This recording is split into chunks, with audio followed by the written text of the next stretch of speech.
నమస్తే. ఓం శ్రీ గురుభ్యో నమః. ఓం నమో భగవతే శ్రీ రమణాయ నమః. ఇప్పుడు మనం రమణ మహర్షి రచించినటువంటి ఉపదేశసార గ్రంథం గురించి తెలుసుకునే ప్రయత్నం చేద్దాము. ఈ గ్రంథంలో మొత్తము మనకు 30 సూత్రాలు ఉంటాయి. మొదటగా మహర్షి తమిళంలో, తర్వాత తెలుగులో, తర్వాత సంస్కృతంలో, చివరిగా మలయాళంలో ఈ గ్రంథాన్ని రచించారు. ఇక మనకు ఎంతోమంది గురువులు మనకు ఎన్నో గ్రంథాలను మనకు అందించారు.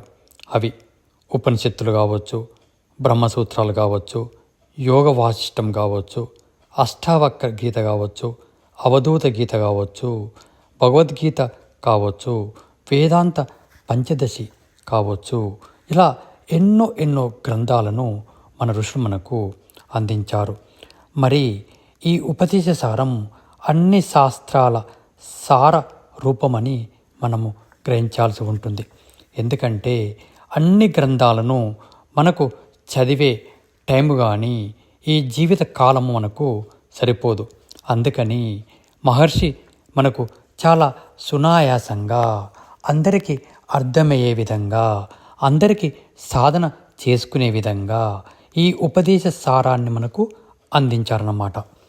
ఇక 1వ సూత్రం నుండి 3వ సూత్రం వరకు కర్మయోగమని, 4 నుండి 9వ సూత్రం వరకు భక్తి యోగమని, 10వ సూత్రం కర్మ, భక్తి మరియు యోగ మరియు జ్ఞాన మార్గాల లక్ష్యమని, 11 నుంచి 16 సూత్రాల వరకు యోగసారమని, 17 నుంచి 30 సూత్రాల వరకు జ్ఞానయోగమని, ఇలా మహర్షి మనకు చాలా సూటిగా మనకు అర్థమయ్యే విధంగా మనకు ఈ 30 సూత్రాలను వివరించగలిగారు.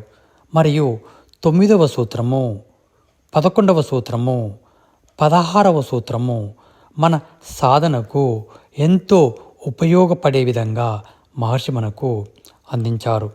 ఎవరైతే ఈ 30 సూత్రాలను శ్రవణం చేస్తారో, మననం చేస్తారో, ఎవరైతే తూచా తప్పకుండా ఆచరిస్తారో వారు ఆ అద్వైత స్థితి అయినటువంటి ఆ ఆత్మస్థితికి, ఆ భగవంతుని యొక్క స్థితికి చేరుకోవచ్చని ఇక్కడ మహర్షి మనకు వివరించారు.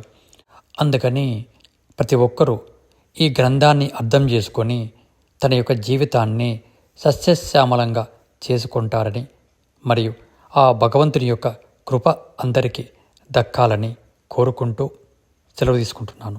Thank you.